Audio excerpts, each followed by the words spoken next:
the way in terms of scientific and technological breakthroughs. It seems crazy.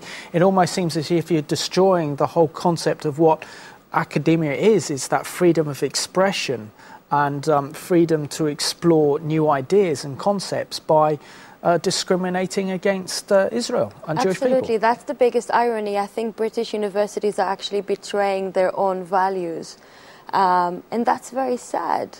That is very sad, and I think it's almost becoming too late. We have to reverse that tide. And we're telling people, if you want to boycott Israel, that will mean that you'll have no studio here. You'll have no mobile phones. You will not be able to use so many computers and so many medicines and inventions and whatsoever. It's practically impossible and hypocritical. So it's absolutely one big irony and hypocrisy, and we have to fight against these double standards. Yeah, of course. I think worse than impractical to boycott Israel.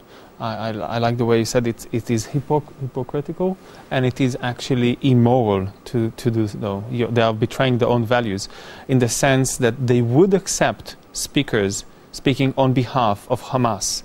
Hamas having in its agenda, in its covenant, to annihilate the entire nation across the world.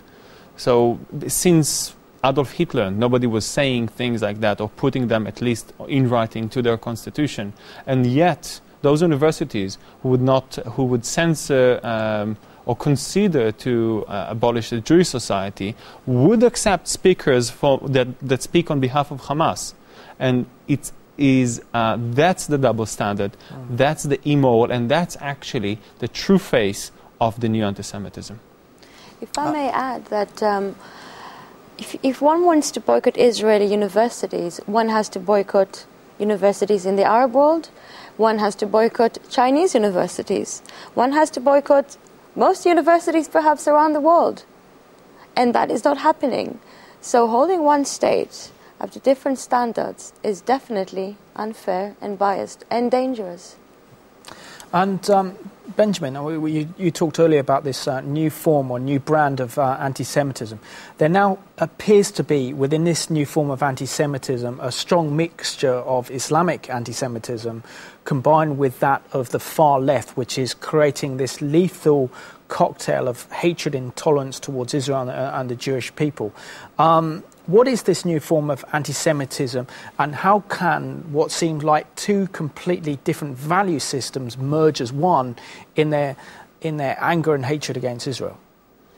Well, this form of anti-Semitism is actually called, as we've seen on the clip, actually anti-Zionism. As that preacher ever said, you have to purge your ranks from anti-Zionism, and that's a code name for anti-Semitism, because what is Zionism? Zionism is the support and belief that the Jewish people should have their own state in the land of Israel, somewhere over there, and you can then argue about the facts. But to say that you actually are anti-Zionist, it means that you think the Jews should not have a state, while you do believe that Palestinians should have a state, and the Muslims should have states, and the French should have a state. That's actually singling out one nation and one nation in the world, and because of its Jewishness. And that's a type of anti-Semitism.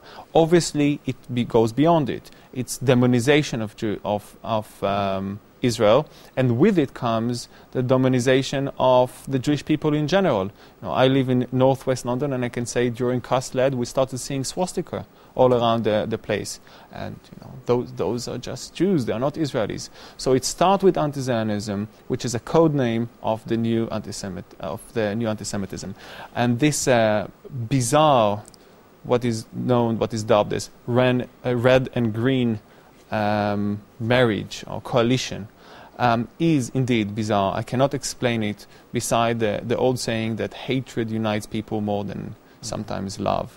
The liberal left over here, and I went to see and to counter-demonstrate against this new type of anti-Semitism.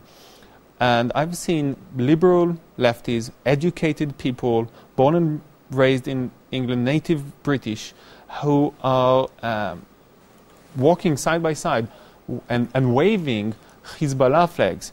Hezbollah and Hamas, two organizations dedicated for religious intolerance, against freedom of speech, against women lib, against essentially everything a British liberal believes in, and still those people are waving those flags. It is, if that's not anti-Semitism, then what is it? Obviously, like most anti-Semitism, it's fed by ignorance. But then there is an element there of pure hatred, which is dangerous and scary. Anti-Semitism always ate the countries that harbor them. So I think that's a message for the British public as well. I think to sum up essentially what you're saying, Benjamin, is a great friend of mine who was very high up in the Pentagon. And when I met him in '99 in Washington, he said to me, he says, Simon, the Jewish people, they are like the canary that the miners used to send down into the mines. And if there were dangerous chemicals there and the canary died, that was a warning call for the miners to get out because of dangerous gases. And he said the same thing today, that the Jewish people are today's canaries in the mine, that once the Jewish people start to suffer and start to face persecution and threats, doesn't end with the Jewish people.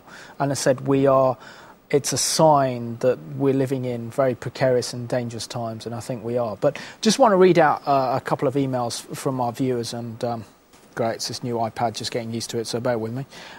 This one is, good evening, Simon and guests. I'm a Christian and fully support Israel and the Jewish people. I have an Israeli flag hanging up at home, and I wear an Israeli flag pin badge on my jacket so people know that I'm an Israel supporter.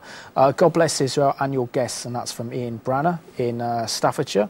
Then I've got one from Elisa Halliday. She says, hi Simon, you mentioned that Oliver Twist is anti-Semitic. I'm Jewish and I've watched Oliver Twist loads of times. Have you got an example which shows anti-Semitism? Well, if you go to this report, which I got a lot of information for today's programme from the Jerusalem Centre for Public Affairs, it's called Anti-Semitism Embedded in British Culture. There's a whole section on English literature, and it quotes from Charles Dickens. Just got another one here. It says, hi Simon and Benjamin and Gilly. I'm horrified as I watch this footage and the anti-Semitism against God's chosen people both in America and in Britain. God is on the throne. These people had better watch out if they're trying to destroy the apple of God's eye. And that's from Chrissy. Just got another one which I'll read out shortly. But Gilly, I mean, how does it make you feel as an Israeli living in Britain when your own Ambassador Ron Prosser, I've had the pleasure to interview, has said that Britain has become a hotbed of anti-Israeli sentiment. He said that British academia has built its reputation on freedom of expression and the pluralistic exchange of ideas. Alarmingly, these ideas are under threat in institutions that should be safeguarding them. I feel very disturbed by this, and I'd like to add something to what Benjamin has just said, but first I'd like to say that, for example, when I studied here again at Cambridge, I opted for not taking a specific course about the Middle East, and I did the same in several other instances, exactly because I knew it would compromise my grade or it would compromise my relationship with my friends there. So I didn't want to lose my friends, and I didn't want to compromise my grade. And I knew it would. So instead of taking Middle East politics, I've taken African politics, for example. Interesting, yeah. Because of my experience. And that's sad. And that doesn't go hand in hand with actually developing new ideas and enlightenment and research and so on. And I hope everyone agrees with it. I want to get back for a moment to what Benjamin has said, to the boycott and to the new anti-Semitism.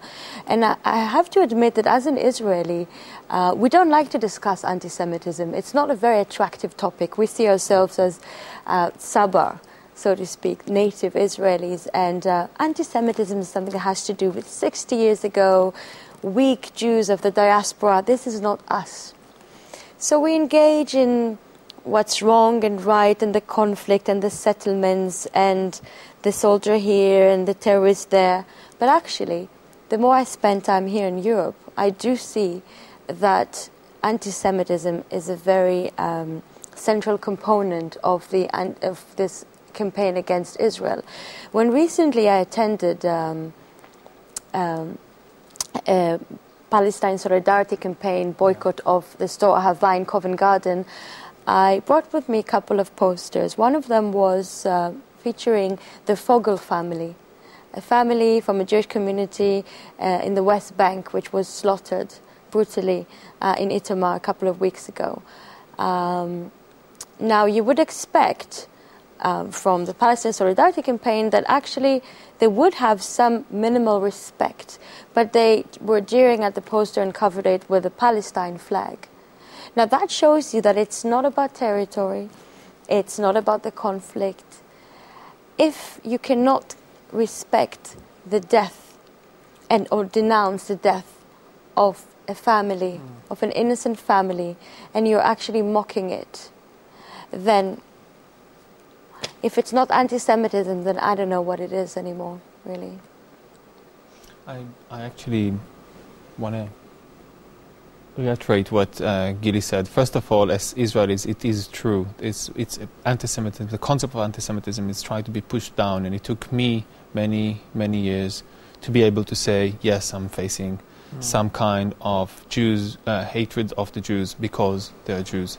And in Ahava, it is the best experience in the world to notice, to unravel this seemingly left organization dedicated to human rights, in this specific case, the human rights of the Palestinians, exposing the true face. They were also chanting over there, from the river to the sea, Palestine will be free.